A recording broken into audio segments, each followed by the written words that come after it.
Is Tuesday, April 18th, and Marvel Snap has just dropped its latest client patch, including a number of balance changes. Let's go ahead and dive on into it, read some of the developers' thoughts on why these changes are happening, and give you my opinions on them as well. In the wake of our last balance change, we saw the metagame shift into a healthier shape than it had before. However, we were too shallow with our adjustments to the Shuri Taskmaster decks, and Lockjaw Leech decks, both with and without Thanos, have remained solid contenders. Today's changes aim to push both of these decks off their clear top spots. Outside of Shuri Taskmaster, the metagame looks healthy from our internal metrics. I agree with that. I think Shuri and ultimately Thanos were still the best decks going into the previous thing. So what do we got? Shuri. Updated. Still a 4-2 on reveal. If you play your next card here, double its power. Yeah, I like that. We considered a number of changes to Shuri, but they all tended to ruin her current decks. Some even theoretically risked making a new monster with different parts, and that's not a great risk to run when balancing a problematic strong card. The change we're making today may seem small and subtle, but we expect it to be impactful and retain the same flow of play for her existing deck. So, I think this one's a big deal for two primary reasons. The first is that playing the card out to the same path as Shuri to get it doubled up means that Cosmo is no longer Shuri protection. If you play your next card here, double its power. Someone said Arrow. I actually don't know how Arrow is going to play with this. We'll have to wait. We'll have to wait and see, because like Rescue triggers even if you arrow the thing away, but Angela doesn't. So I don't know that Arrow is necessarily better counterplay here. We'll have to see how that works. But Cosmo getting rid of 50% of this protection that the Shuri deck could do is a big deal. It's also worth noting that Arnim Zola is no longer really relevant with Shuri. If you want to Arnim Zola whatever you're copying with Shuri, you're going to have to flip a coin for that to happen. So again, Arrow and Juggernaut is going to have to be a wait and see. If this is templated like Rescue is templated, those aren't going to work. If it's similar to Angela, they will work if you have priority. So we'll see on that how it works out. Leech. They changed Leech. This is one of the three cards I really wanted changed. Previous on reveal, updated. At the start of turn 6, remove all abilities from cards in your opponent's hand. Okay, I'd buy that for $1. It's never been our goal for Leech to be a heavily played card, and we understand that's been a frustration lately. I've never felt so seen before, chat. When it's happening, it usually means a finisher is generically strong against pure power, or a deck that can play Leech earlier than turn 5 too often. We've tried in the past to weaken the stronger cards in those decks, but it's been a balance design obstacle. Thus, we've decided to remove early Leech from the equation.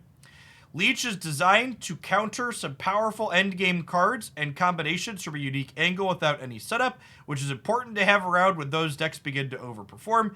This change lets him fulfill that role when necessary without ever making him a foundational piece of the metagame. Well, that remains to be seen. Without ever making a foundational piece of the metagame. We'll see if that ends up being the case. But I will say I like this change overall.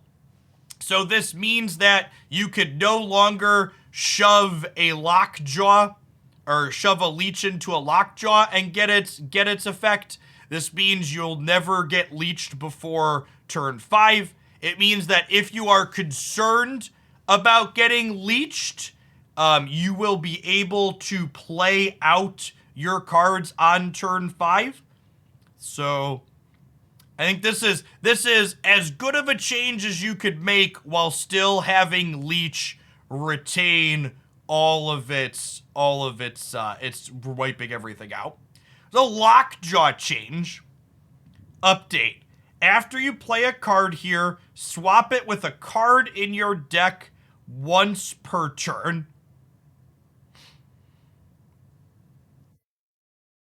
Okay.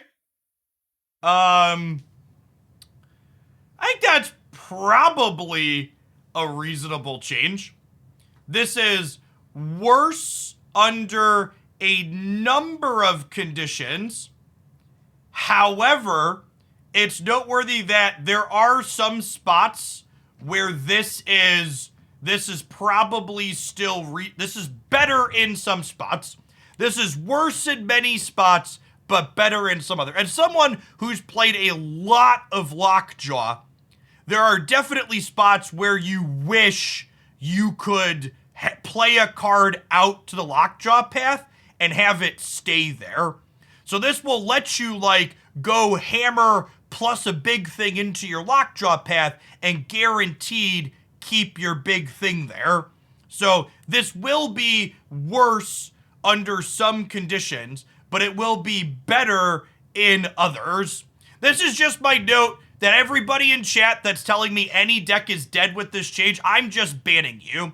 It might be dead, it might still be playable, but we don't know. And if you want to point your baseless, emotional, knee-jerk take somewhere, go complain on the Marvel Snap subreddit rather than doing it in my chat, because here we're going to wait and see, and we're going to practice with things and try and figure them out rather than just baselessly complaining about it. Because I would wager I've probably played more Janejaw than most people in chat, and there are definitely a number of spots where this change makes Janejaw better.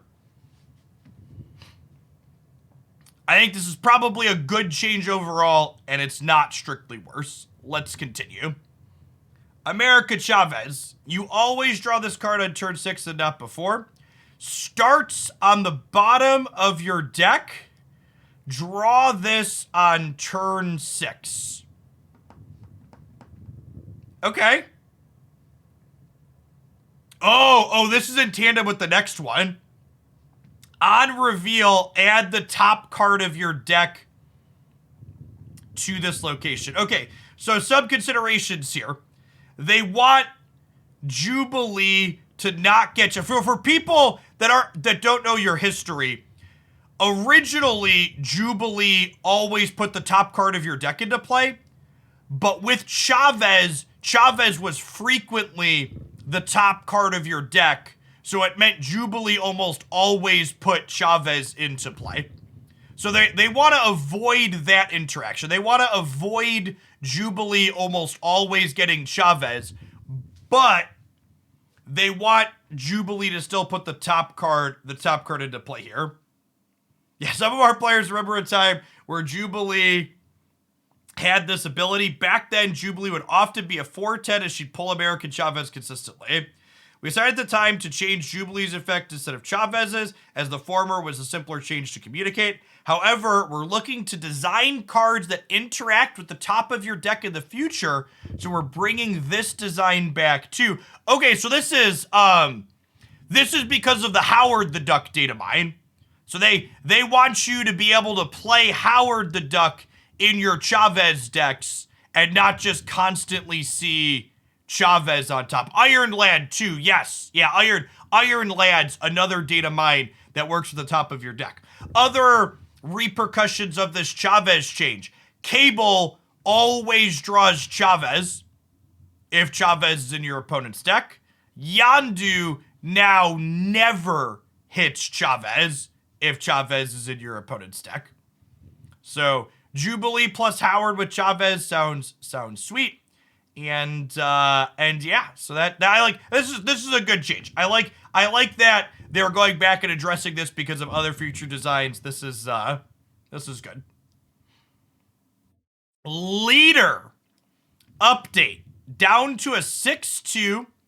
On reveal, copy the enemy cards with the highest power played this turn, but on your side. Okay.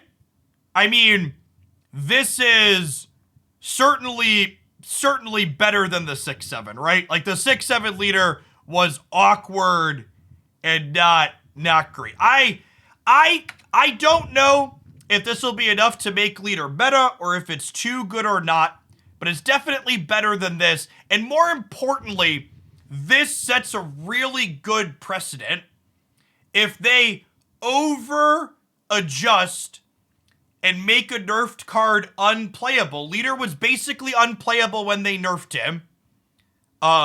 They will revisit those changes and try and make sure that those cards are playable and usable. So that's good.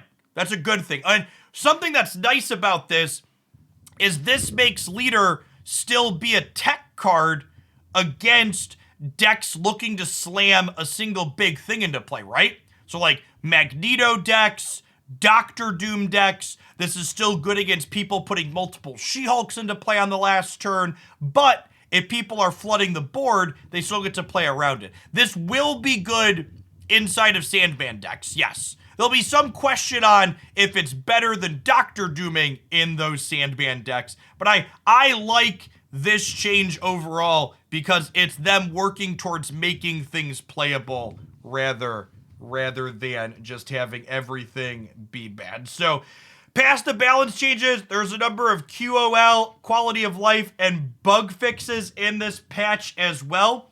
This comes with the matchmaking update that infinite ranked players now only match against other infinite ranked players. You're getting multiple things in the card shop now, so Jeff the Shark should be at everybody's card shop now, is my understanding.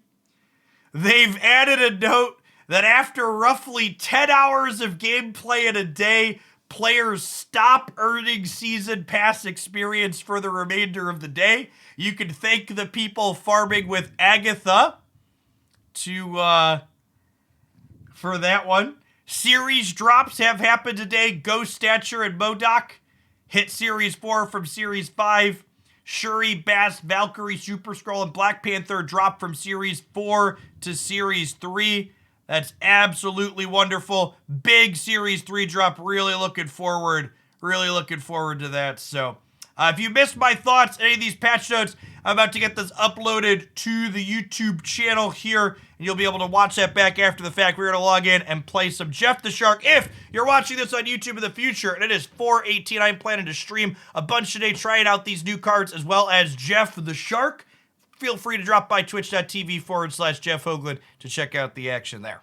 Shout out to everybody in Twitch chat, by the way, for hanging out while we recorded this review.